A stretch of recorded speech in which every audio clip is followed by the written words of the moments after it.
অসভ্য বেয়াদব।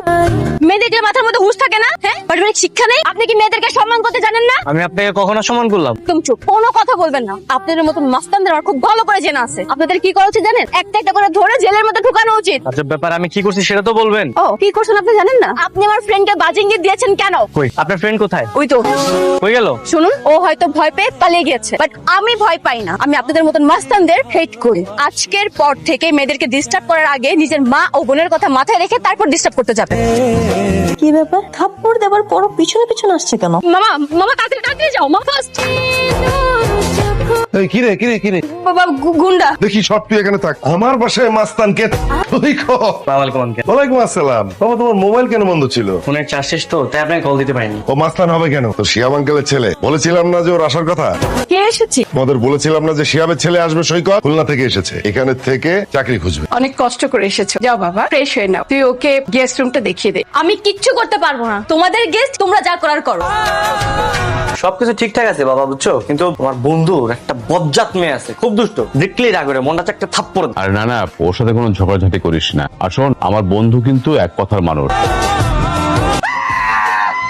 কি শুরু করেছেন আপনি? হ্যাঁ, এইসব কি অবস্থা আপনার? চিৎকার কিসে? বলেছিলে না খুব ভালো একটা ছেলে, এটা তো নমুনা। হ্যাঁ, দেখো রুমের মধ্যে কিভাবে হাফ প্যান্ট পরে আছে। ওর ঘরে ও হাফ প্যান্ট পরুক আর ছেঁড়া প্যান্ট পরুক, তোর সমস্যা কোথায়? তুই কেন এই ঘরের ভিতরে এসে উকি মারবি? ঠিকই তো আঙ্কেল, ও আমার রুমে কেন আসবে এগুলো দেখতে? এখন সব আমার দোষ হয়ে গেল, তাই না? আপনি আমাকে বলে দিচ্ছি, ওর যদি এই বাড়িতে থাকতে হয় ভদ্রতা বজায় রেখে তারপর থাকবে। ও তোর চেয়ে ভদ্র আছে। আঙ্কেল, আমার একটা অফিস ইন্টারভিউ আছে, আমি ওখানে যাচ্ছি। একটু দাঁড়াও। যারা বাইকের চাবিটা নাও। যাওয়ার সময় যারাকে তুমি ভার্সিটিতে নামিয়ে দিয়ে যাবে। আরে রাখো। কি সমস্যা? হ্যাঁ, কি সমস্যা? মেয়ে মানুষ বাইকের পিছনে বসেছে বলে কি তুমি বিমানের পাইলট হয়ে গেছো? আজব ব্যাপার করলাম কি আমি? কি করছো বুঝতে পারতেছো না? আমার মতন সুন্দরী মেয়ে তোমার পিছনে বসে ইচ্ছা করে এখন টাচ লাগার জন্য ব্রেক করেছো। আরে আসছে আমার সুন্দরী মেয়ে, সুন্দর, নিজের কাছে নিজের সুন্দর লাগে, বুঝো না? সারাদিন তো করো মেকআপ না করলে কেউ ফিরত তাকাইতো না।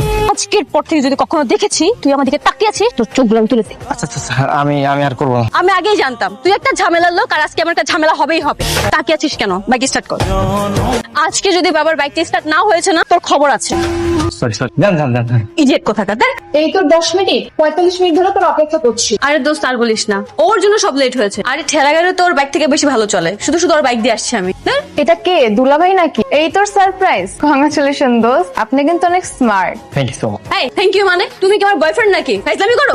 দোস্ত শোন, ও আমার বয়ফ্রেন্ড না বা ওরকম কিছুই না। আমাদের বাসায় আসছে বেড়াতে আর কি, আমার বাবার বন্ধুর ছেলে। আসলে আমি ওর বয়ফ্রেন্ড, বুঝছো, ও আর কি ট্রিট দেওয়ার ভয়ে তোমাকে সত্যি কথা বলতেছে না। মা, বাবা কোথায় তোমরা? কি ব্যাপারটা কি? এত চিৎকার করছিস কেন? কি হয়েছে কি? তোমার বন্ধুর ছেলে আজকে আমার মান সম্মান সবকিছু নষ্ট করে ফেলেছে। আজকের পর থেকে ওকে আমার সাথে কখনো বাইরে পাঠাবা না। আরে কি হয়েছে সেটা বলবি তো? কি হওয়ার বাকি আছে মা? রেস্টুরেন্টে গিয়েছে, এক গাদা খাবার অর্ডার করেছে। এই যেহেতু দিতে পারবে না, এতগুলো খাবার অর্ডার করবে কেন? আমি কি খাবার অর্ডার করেছি নাকি? তুমি আর তোমার ফ্রেন্ডই তো অনেকগুলো খাবার অর্ডার করলো। আরে বাবা, তাই নাকি? খুব তো ভাব ধরে বসেছিলে। মেয়ে মানুষ দেখলে মাথার মধ্যে হুঁশ থাকে না, জানো না? ওইটা তোমার বাপের রেস্টুরেন্ট না, খেলে টাকা দিতে হবে। আচ্ছা ঠিক আছে, বিলটা আমি দিয়ে দিচ্ছি।